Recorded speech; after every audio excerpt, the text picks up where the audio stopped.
बिस्मिल्लाहिर्रहमानिर्रहीम। Dear students, मैं नवीद इकबाल और हम केमिस्ट्री सेशन को स्टार्ट कर रहे हैं और हमारा आज केमिस्ट्री सेशन का पहला लेक्चर है। और आज का जो हमारा लेक्चर है ये फिजिकल केमिस्ट्री का टॉपिक है और जो कि सॉलिड स्टेट है। और तकरीबन हमारे पास कोई जो सॉलिड स्टेट है इस टॉपिक पे हम 4 से 5 वीडियोस अपलोड करेंगे जिसमें हम डिफरेंट सॉलिड्स को डिस्कस करेंगे, हम सॉलिड्स की प्रॉपर्टीज डिस्कस करेंगे। इसके अलावा हम लोग सॉलिड्स की टाइप्स डिस्कस करेंगे और टाइप्स में हमारे पास दोनों टाइप्स आ जाएंगे, on the basis of arrangement भी आ जाएगी और on the basis of the intermolecular forces भी इसी में शामिल होगी। इसी तरह फिर स्टूडेंट्स हम डिस्कस करेंगे कि डिफरेंट स्ट्रक्चर्स ऑफ मेटल, जिसमें हमारे पास हेक्सागोनल स्ट्रक्चर हुआ करता है या मेटल्स का क्यूबिक स्ट्रक्चर है या हमारे पास उनका स्ट्रक्चर है, जो भी स्ट्रक्चर्स हैं वो हम डिस्कस करेंगे। इसके बाद हम लोग स्टूडेंट्स हम डिस्कस करेंगे the different defects in the solids.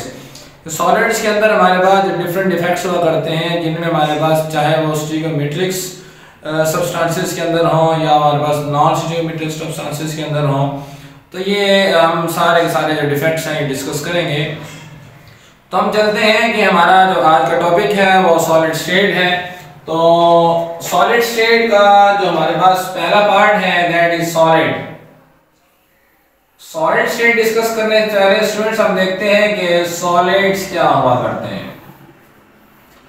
तो हम ये बात जानते हैं स्टूडेंट्स के सॉलिड्स क्या है। Solids basically this is a state of matter के हम किसी भी मैटर की स्टेट को हम एक दूसरे में इंटर कन्वर्ट कर सकते होते हैं। हम लिक्विड को गैस में, गैस को सॉलिड में, सॉलिड को हम लिक्विड वगैरह में कन्वर्ट कर सकते हैं।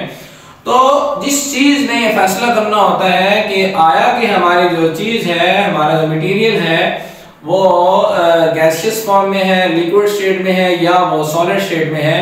तो याद रखिएगा स्टूडेंट्स, हमारे पास इस बारे में हम अमूमी तौर पे हम 2 बातों में गौर करते हैं। पहली बात तो ये है कि उनके अंदर इंटरमॉलिक्यूलर फोर्सेस पे गौर करते हैं और दूसरा हम लोग उनकी थर्मल एनर्जी की तरफ आते हैं। अगर तो इंटरमॉलिक्यूलर फोर्सेस बहुत ज्यादा स्ट्रांग है तो हम कहेंगे कि ये सॉलिड्स हैं, और अगर उनकी थर्मल एनर्जी लो है mean they have only the vibration energy, we can say कि सिर्फ और सिर्फ वो वाइब्रेट कर सकते हैं और इसके अलावा उनकी ट्रांसलेटरी मोशन भी ना हो, वाइब्रेटरी मोशन भी ना हो, मीन इसके अलावा किसी तरह की और मोशन ना हो, तो हम कहेंगे कि हमारे पास इस तरह का मटेरियल भी सॉलिड ही कहलाएगा। तो हम इस तरह हम ये बात लिख सकते हैं कि हमारे पास किसी भी सॉलिड की पहचान के लिए पहली बात ये है कि हम ये डिस्कस करेंगे कि इंटरमॉलिक्यूलर फोर्सेस के हवाले से देखेंगे कि हमारे पास जो इंटरमॉलिक्यूलर फोर्सेस हैं वो किस तरह से सॉलिड को डिफाइन करती हैं। और सेकेंडली हम देखेंगे देयर थर्मल एनर्जी, के थर्मल एनर्जी भी हमें किस तरह से बताती है कि आया कि दिया गया हमारा जो सॉलिड है कि हमें दिया गया मटेरियल जो है वो सॉलिड है या वो लिक्विड है या वो गैस है। तो इस तरह से हम ये बात कर सकते हैं कि अगर तो हमारे पास इंटरमॉलिक्यूलर फोर्सेस अगर बहुत ज्यादा स्ट्रांग है तो हम ये कहेंगे कि दिया गया मटेरियल सॉलिड हो सकता है, और अगर उनकी जो थर्मल एनर्जी है अगर वो बहुत ज्यादा लो है तो भी हम कहेंगे कि हमारा जो मटेरियल है वो सॉलिड है। तो मालूम हुआ कि सॉलिड होने के लिए इंटरमॉलिक्यूलर फोर्सेस का स्ट्रांग होना जरूरी है और दूसरा इसके अलावा जो उनके थर्मल एनर्जी है उसका भी लो होना जरूरी है। तो हम थोड़ा आगे बढ़ते हैं स्टूडेंट्स, हम देखते हैं कि सॉलिड्स हमारे पास अमूमी तौर पे, अच्छा इसमें कुछ और प्रॉपर्टीज भी हम जानते हैं जो हम अपनी बेसिक क्लासेस से पढ़ते आ रहे हैं जी। Solids have definite shape, indefinite volume, तो वो भी सॉलिड्स की ही प्रॉपर्टीज हैं कि सॉलिड्स हमेशा डेफिनेट शेप रखते हैं और हमेशा डेफिनेट वॉल्यूम रखते हैं। इसके बाद स्टूडेंट्स हम आगे बढ़ते हैं और हम देखते हैं कि हमारे पास सॉलिड्स की टाइप्स कितनी हुआ करती हैं। अमूमी तौर पे बच्चों कि सॉलिड्स की 2 टाइप्स हुआ करती हैं, एक हमारे पास क्रिस्टलाइन सॉलिड है और दूसरा हमारे पास एमॉर्फस सॉलिड हुआ करता है। तो हम ये बात जानते हैं कि हमारे पास जो सॉलिड्स हैं इनकी 2 टाइप्स हुई, हमने अभी डिस्कस की हैं। एक तो हमारे पास इसकी क्रिस्टलाइन फॉर्म हुआ करती है जो कि क्रिस्टलाइन सॉलिड्स कहलाते हैं, और दूसरा हमारे पास कहलाते हैं एमॉर्फस सॉलिड्स।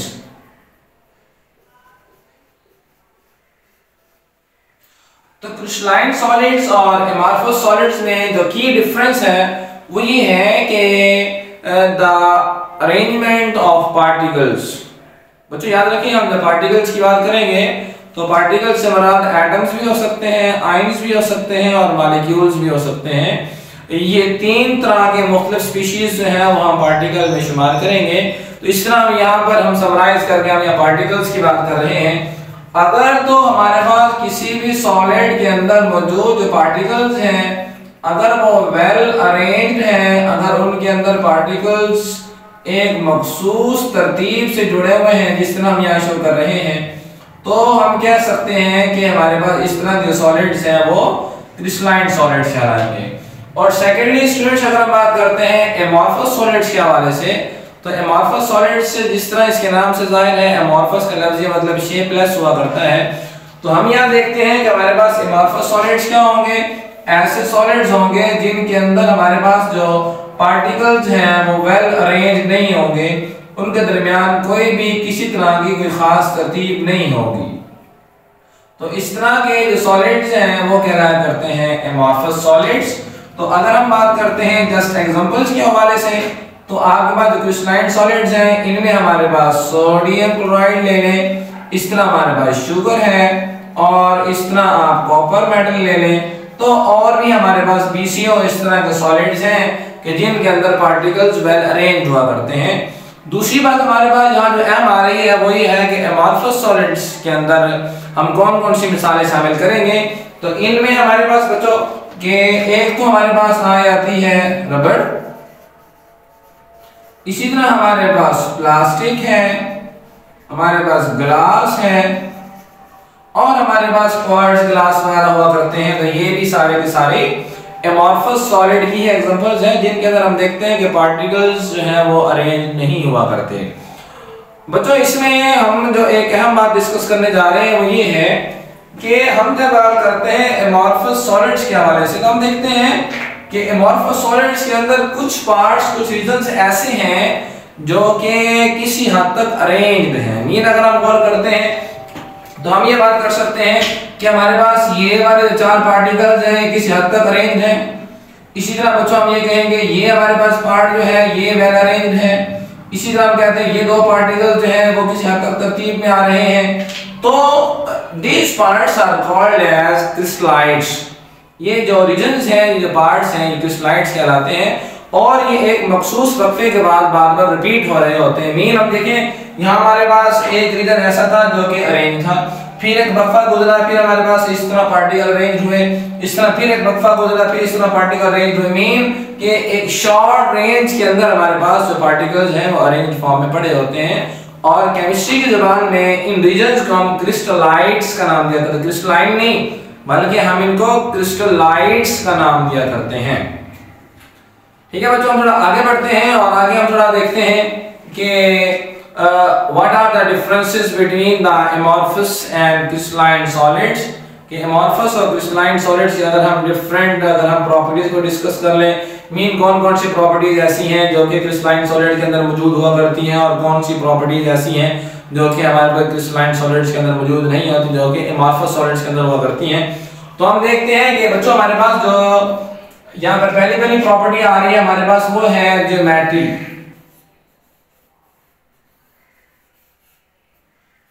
कि अगर हम गौर करते हैं तो हमारे पास जो क्रिस्टलाइन सॉलिड्स हैं उनके अंदर क्योंकि पार्टिकल्स वेल अरेंज होते हैं और अपनी पोजीशन में फिक्स होते हैं, so always they will have a particular geometry. तो इस तरह हम ये बात कर सकते हैं कि आपके पास जो एमॉर्फस सॉलिड्स हैं उनके अंदर क्योंकि पार्टिकल्स अरेंज नहीं होते, अगर आप ग्लास पाकिस्तान में बनाएंगे तो मुमकिन है इसमें पार्टिकल्स की अरेंजमेंट कुछ और होगी। अगर आप दुनिया में कहीं और जाके अगर ग्लास बनाएंगे तो हो सकता है उसमें पार्टिकल्स की अरेंजमेंट किसी और तरह से हो। तो पार्टिकल्स क्योंकि जब वेल अरेंज नहीं है, जब पार्टिकल की कोई मखसूस शक्ल ही नहीं है, जब तरतीब नहीं है, तो इस तरह हम कहेंगे कि उनकी कोई मखसूस ज्योमेट्री भी नहीं होगी। तो हम ये बात कर सकते हैं कि ज्योमेट्री जो है ये हमारे पास हम ये लिखेंगे कि जो क्रिस्टलाइन सॉलिड्स हैं, क्रिस्टलाइन सॉलिड्स के लिए हम ये बात करेंगे कि उनके अंदर हमेशा एक स्पेसिफिक ज्योमेट्री हुआ करती है, उनकी एक स्पेसिफिक ज्योमेट्री है। लेकिन अगर हम बात करते हैं कि हमारे पास जो एमॉर्फस सॉलिड्स हैं, एमॉर्फस सॉलिड्स के अंदर पार्टिकल्स जो हैं वो क्योंकि वेल अरेंज नहीं होते, इसलिए हम कहेंगे कि उनकी कोई भी ज्योमेट्री नहीं हुआ करती। सेकेंडली अगर हम बच्चों बात करते हैं, हमारे पास एक और प्रॉपर्टी है, that is the anisotropy. Anisotropy and isotropy. हमारे यहाँ हमारे जो स्टूडेंट्स हैं वो अमूमी तौर पे एनिस्ट्रोपी और आइसोट्रोपी में कंफ्यूज हो जाया करते हैं कि एनिस्ट्रोपी क्या है, फिर आइसोट्रोपी क्या है, फिर एनिस्ट्रोपी सिर्फ और सिर्फ क्रिस्टलाइन सॉलिड्स क्यों शो कर रहे हैं, और इस तरह जो आइसोट्रोपी है वो सिर्फ एमॉर्फस सॉलिड्स क्यों शो कर रहे हैं। तो बच्चों आज हम सीख लेंगे कि जो हमारे पास आइसोट्रोपी है वो सिर्फ और सिर्फ जो एमॉर्फस सॉलिड्स है वही क्यों शो करते हैं, और एनिस्ट्रोपी जो है ये सिर्फ और सिर्फ हमारे पास जो क्रिस्टलाइन सॉलिड्स है वो क्यों शो करते हैं। तो गौर कीजिएगा बच्चों कि पहली बात ये है कि एनिस्ट्रोपी है क्या। तो याद रखें कि एनिस्ट्रोपी बेसिकली ये क्रिस्टलाइन सॉलिड्स की एक प्रॉपर्टी है, और इस प्रॉपर्टी का मतलब क्या होता है कि the change in physical property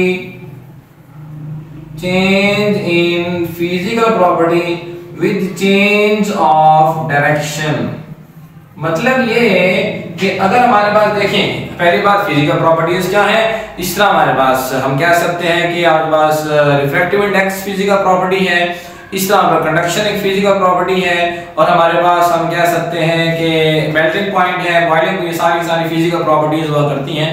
तो अगर हम इसकी फिजिकल प्रॉपर्टीज देखें, अगर ये क्रिस्टलाइन सॉलिड है तो देखें कि हम जानते हैं कि कंडक्शन जो है ये एक फिजिकल प्रॉपर्टी है, करंट का गुजरना फिजिकल प्रॉपर्टी है।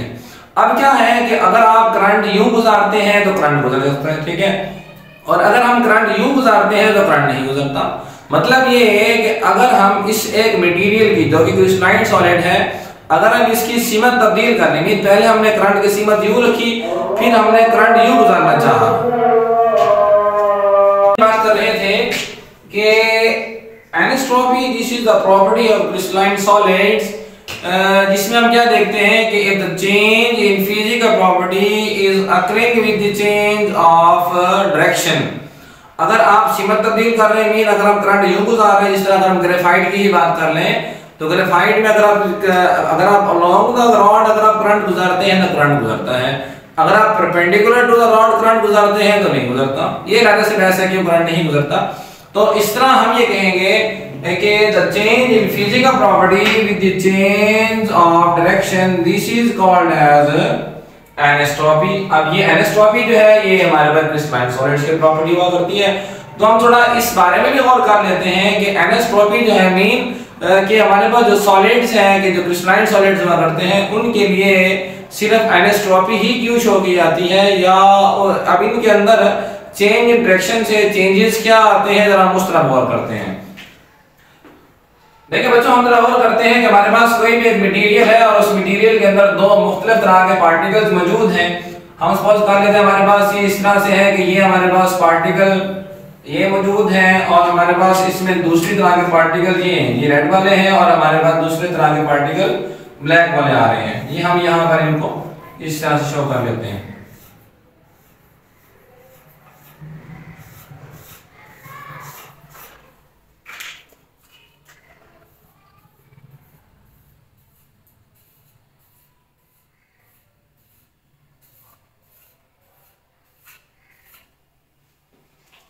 तो बच्चों थोड़ा अगर हम गौर करें तो हमारे पास क्या हो रहा है कि ये हमारे पास एक क्रिस्टलाइन सॉलिड है जिसके अंदर हमारे पास हमने दो मुख्तलिफ तरह के एटम्स को एक खास तरतीब से शो किया हुआ है। अब क्या है कि आप ना रोशनी को किसी एक साइड से गुजारें, मीन आप क्या करें यहाँ पर खड़े हो, ठीक है, मीन आप यहाँ खड़े हो जाए और यहाँ से ना आप क्या करें आप यहाँ से देखना शुरू करें, ठीक है। अब क्या होगा हमारे पास रोशनी जो है ना वो यूं गुजरेगी,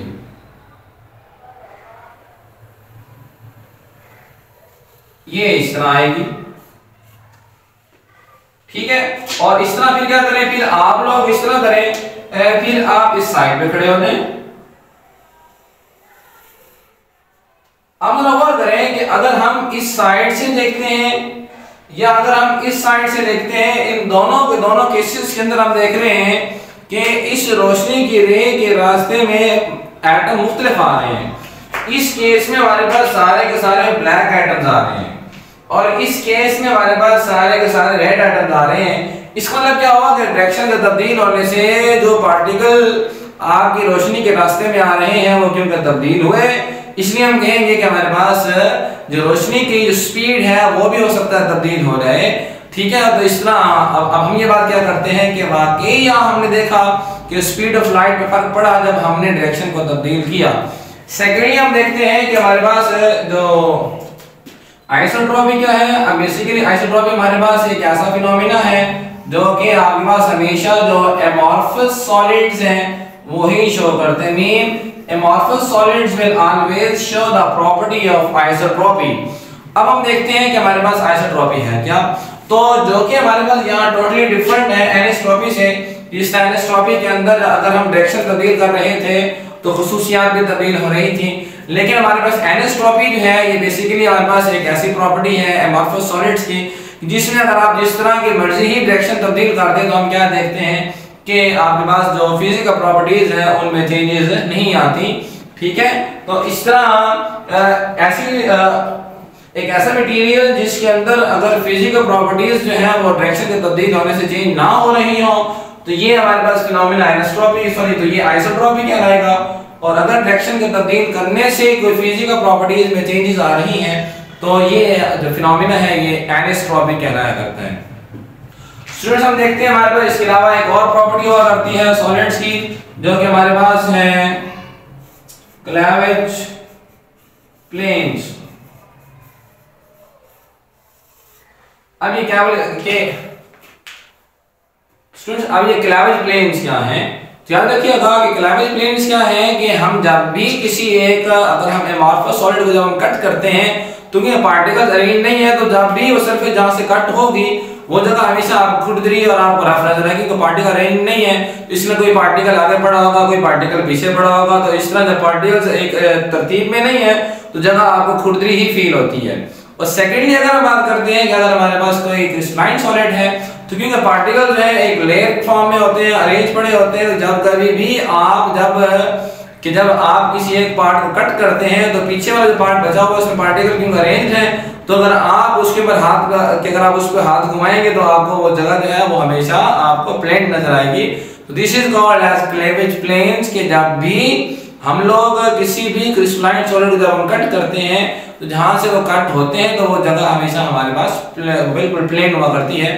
that property is called as cleavage planes.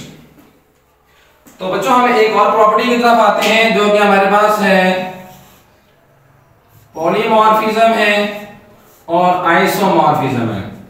तो पॉलीमॉर्फिज्म और अगर हम आइसोमॉर्फिज्म के हवाले से देखते हैं तो हमारे पास आइसोमॉर्फिज्म क्या है, याद रखिएगा स्टूडेंट्स कि हमारे पास आइसोमॉर्फिज्म ये है कि अगर आपके पास दो डिफरेंट कंपाउंड्स एक ही क्रिस्टलाइन फॉर्म में मौजूद हों तो हम कहते हैं कि ये हमारे पास ये फिनोमेना आइसोमॉर्फिज्म है। और पॉलीमॉर्फिज्म क्या होता है जिसमें हमारे पास एक कंपाउंड डिफरेंट क्रिस्टलाइन फॉर्म में मौजूद हो, तो ये फिनोमेना जो है ये आपके पास पॉलीमॉर्फिज्म कहलाता है। तो आइसोमॉर्फिज्म के अंदर भी ज्योमेट्री आ रही है और पॉलीमॉर्फिज्म के अंदर भी ज्योमेट्री आ रही है। तो ज्योमेट्री का ताल्लुक क्योंकि क्रिस्टलाइन सॉलिड से हुआ करता है इसलिए हम कहते हैं कि पॉलीमॉर्फिज्म और आइसोमॉर्फिज्म ये दोनों प्रॉपर्टीज भी आपके पास क्रिस्टलाइन सॉलिड्स ही होंगी, ये अमॉर्फस सॉलिड्स की प्रॉपर्टीज नहीं हुआ करती। हम आगे बढ़ते हैं, उसके बाद हमारे पास है melting points and boiling points. तो याद रखिएगा बच्चों के क्योंकि जो क्रिस्टलाइन है हम बार बार एक ही बात दोहरा रहे हैं कि क्रिस्टलाइन सॉलिड्स के अंदर पार्टिकल अरेंज हुआ करते हैं, तो अरेंजमेंट की वजह से एक उनकी स्पेसिफिक ज्योमेट्री हुआ करती है। तो अगर आप उस मटेरियल को दुनिया में जहां मर्जी बनाएंगे तो उसके अंदर पार्टिकल्स जो हैं जो उसके अंदर क्रिस्टल्स उसी ही एक ही अंदाज में ग्रो करेंगे जिस अंदाज में अगर आप पाकिस्तान में अगर कोई क्रिस्टल बनाएंगे जिस अंदाज पे उसमें पार्टिकल उसमें क्रिस्टल्स ग्रो करेंगी, तो इस तरह दुनिया में अगर आप कहीं और भी जाके अगर आप इस तरह क्रिस्टल्स ग्रो करते हैं उस मटेरियल की तो फिर भी उनके अंदर जो ज्योमेट्री है वो वही रहेगी। लेकिन हम ये बात क्या करते हैं कि मेल्टिंग पॉइंट और बॉइलिंग पॉइंट ये क्रिस्टलाइन सॉलिड्स की एक अहम खूबी है और हम इस प्रॉपर्टी को हम क्रिस्टलाइन सॉलिड्स की पहचान के लिए इस्तेमाल करते हैं। मसलन अब हम क्योंकि हम देखते हैं हमारे पास जो क्रिस्टलाइन सॉलिड्स हैं उनके अंदर पार्टिकल अरेंज हैं जी। अगर आप और एक स्पेसिफिक ज्योमेट्री भी है, और अगर आप उन्हें हीट करेंगे तो एक स्पेसिफिक टेंपरेचर पे जाके वो बॉयल होंगे, जब जाके मेल्ट होंगे। लेकिन आपके पास जो एमॉर्फस सॉलिड्स हैं क्योंकि अरेंज नहीं है पार्टिकल, कोई खास तरतीब नहीं है, तो इस तरह क्या होगा हो सकता, और इसमें ये होगा कि आपके पास उनका कोई मेल्टिंग और बॉइलिंग पॉइंट भी महसूस नहीं होता। मीन किसी भी हमारे पास एक रेंज के, इस तरह अगर हम बात करते हैं ग्लास की बात कर लेते हैं, तो ग्लास जो है ये 1400 से लेकर 1800 के दरमियान कहीं भी मेल्ट हो सकता होता है, तो एक स्पेसिफिक रेंज है, ठीक है। तो इस तरह हम ये बात करेंगे। और हम एक और अहम बात ये है कि हम लोग के किसी भी हम क्रिस्टलाइन सॉलिड को हम उसको उसके मेल्टिंग और बॉइलिंग पॉइंट से भी पहचानते हैं। मसलन आपको कोई कंपाउंड दिया और आपको नहीं पता कि जी ये हमारे पास कंपाउंड जो है ये क्रिस्टलाइन सॉलिड है जी, क्या ये मतलब ये कंपाउंड कौन सा है, तो क्या करें उसे मेल्ट कर लें, मेल्ट करके उसके होंगे। अब उसका मेल्टिंग पॉइंट तो हमारे पास हर जगह फिक्स होगा जहां भी, अब उसको चेक कर लें, लिस्ट से मैच कर लें, तो आप जिस भी कंपाउंड के साथ उसका मेल्टिंग पॉइंट मैच कर रहा होगा, हम ये अंदाजा कर सकते हैं कि हमें दिया गया कंपाउंड ये फलां वाला हो सकता है। तो इस तरह स्टूडेंट्स अगर हम देखें हमारे पास इस तरह बाकी इनकी एंथैल्पीज हैं। एंथैल्पीज हम ये कहेंगे कि जी जो क्रिस्टलाइन सॉलिड्स की एंथैल्पीज जो है फिक्स हुआ करती हैं, और इस तरह हमारे पास जो एमॉर्फस सॉलिड्स हैं उनकी एंथैल्पीज जो है फिक्स नहीं हुआ करती हैं। और एक अहम बात जो हम ऑलरेडी पढ़ते आ रहे हैं, ये हमारे पास जो क्रिस्टलाइन सॉलिड्स हैं इनके अंदर पार्टिकल्स अरेंज होते हैं और एमॉर्फस सॉलिड्स के अंदर पार्टिकल अरेंज नहीं हुआ करते। तो बच्चों इस तरह से हमारा आज का जो एक इंट्रोडक्टरी लेक्चर था, हमारा आज का जो एक इंट्रोडक्टरी लेक्चर था जो कि हमने सॉलिड्स के हवाले से डिस्कस किया, तो ये हमारा मुकम्मल हुआ। तो हम अगली वीडियो में हम डिस्कस करेंगे the types of solids on the basis of intermolecular forces. ये हमने जो टाइप्स देखी है ना क्रिस्टलाइन सॉलिड्स और एमॉर्फस सॉलिड्स, ये on the basis of arrangement है, on the basis of order है, ये तरतीब की बुनियाद पे हैं। तो तरतीब की बुनियाद पे हमने दो हिस्से बना रखे, क्रिस्टलाइन और एमॉर्फस हमने हिस्सा बना रखा है। तो अगर हम इंटरमॉलिक्यूलर फोर्सेस की तरफ आएंगे तो इंटरमॉलिक्यूलर फोर्सेस में ये होगा, उसमें हम सॉलिड्स को 4 हिस्सों में डिवाइड करेंगे कि हमारे पास कुछ जो है वो आयनिक सॉलिड्स हुआ करते हैं, कोवलेंट सॉलिड्स हैं, और इस तरह हमारे पास और कुछ आपके पास मॉलिक्यूलर सॉलिड्स होंगे, मेटालिक सॉलिड्स हैं। तो हम अगली वीडियो में हम डिस्कस करेंगे कि the classification of solids on the basis of intermolecular forces. अल्लाह हाफिज़।